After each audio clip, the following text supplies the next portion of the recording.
In August of 2021, a group of Russian explorers arrived at the mouth of Veryovkina Cave in the Caucasus Mountains. They found a single set of ropes dangling into the darkness, but there was no one else in sight. They followed the line for hours, descending more than 1,000 meters. At the end of those ropes, they discovered the body of Sergei Kozayev. He was a 37-year-old explorer who had entered the cave alone 9 months earlier and had never returned. Most world record caves are defined primarily by their horizontal scale. Son Dong in Vietnam is large enough to house 40-story skyscrapers and prehistoric rainforests, fed by light spilling through massive holes in the ceiling. But vertical caves like Veryovkina offer no such hospitality. Exploring them requires the mindset of a speleonaut, a specialized caver who, much like an astronaut, must rely entirely on a portable life support system to survive in a place where human life cannot be sustained naturally.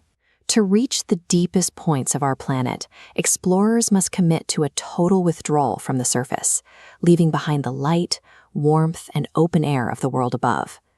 The first 1,000 meters of the descent is defined by a tightening architecture.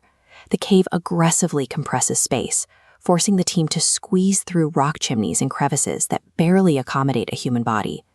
This is grueling work. It involves drilling into the limestone to set climbing anchors, while hauling heavy equipment bags down sheer vertical shafts stretching hundreds of meters into the dark. Along the way, cavers encounter the glorp, a layer of thick liquid clay. It coats everything, sapping physical strength and degrading the mechanical performance of safety equipment. This illustrates the difference in metrics.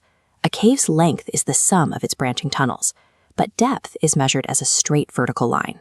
Following that line severs the team from the surface, cutting them off from all radio communication. In this zone, claustrophobia isn't a psychological reaction. It is the physical reality of being encased by millions of tons of limestone. Past the 1,000-meter threshold, the environment becomes even more hostile. The air sits at a constant 4 degrees Celsius.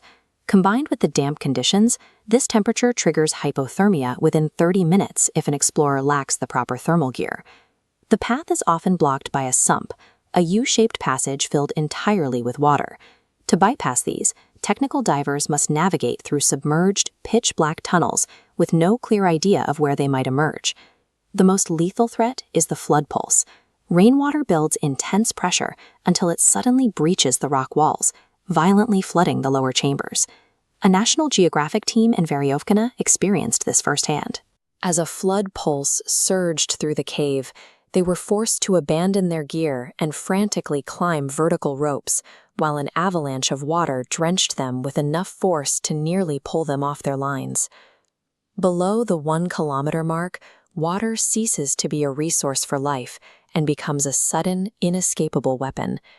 At depths of 2,000 meters, the human mind begins to fray.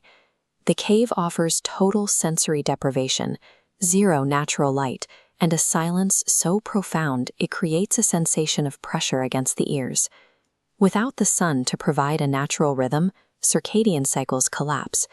Explorers lose all sense of day and night, making it difficult to gauge how long they have been moving or how much energy they have left. A rescue from this depth is a logistical nightmare. Moving an immobile person through vertical shafts requires dozens of rescuers and weeks of coordinated effort. When a caver broke her ankle deep underground, she knew no one could carry her out. She was forced to spend 3 days crawling to the surface on her own power before she could be airlifted for surgery. This is the reality of the deep. If disaster strikes, you are your own and only rescue team. Reaching the bottom of Veryovkina Cave at a record 2,212 meters is an anticlimax. There is no grand view or sense of completion, only crushing shadow and a final dead end. The turnaround point brings an immediate psychological burden. The multi-day descent is over, but every meter must now be retraced in reverse, fighting against gravity while the body is at its peak of exhaustion. Yet teams continue to return. On a planet that has been fully mapped from space, these subterranean zones represent the final unmapped geographical frontiers. Ultimately, descending into the deepest caves is less about conquering the Earth and more about confronting the edge of human physical and mental endurance.